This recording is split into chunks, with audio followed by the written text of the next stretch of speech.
এক গভীর জঙ্গলের মাঝে বাস করত এক ধূর্ত শিয়াল কুশল। তার চালাকি দেখে সবাই ভয় পেত।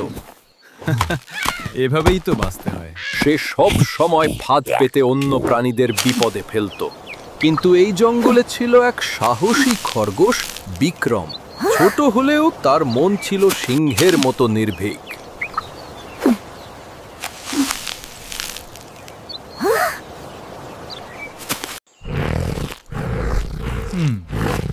এই গাজরগুলো পেলে অনেক দিনের খাবারের চিন্তা শেষ। ওহে বিক্রম, তুমি তো জঙ্গলের সবচেয়ে সাহসী খরগোশ। জঙ্গলের ওপারে একটা গুপ্তধন আছে। তুমি যদি আমার সঙ্গে যাও, আমরা সেটা ভাগ করে নেব।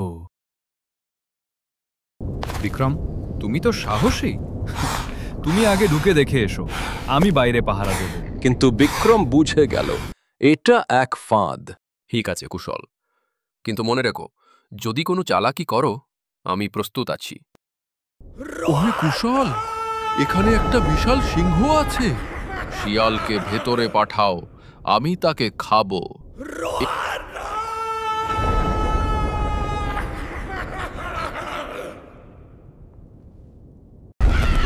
কুশল ভয়ে পালিয়ে গেল, আর বিক্রম হেসে গুহা থেকে বেরিয়ে এলো। বিক্রমের বুদ্ধি আর সাহস দেখে সবাই খুশি হলো। কুশল আর কখনো তার সঙ্গে চালাকি করার সাহস পেল না। ধূর্ততার মোকাবিলা করতে হলে বুদ্ধি আর সাহসই সবচেয়ে বড় শক্তি।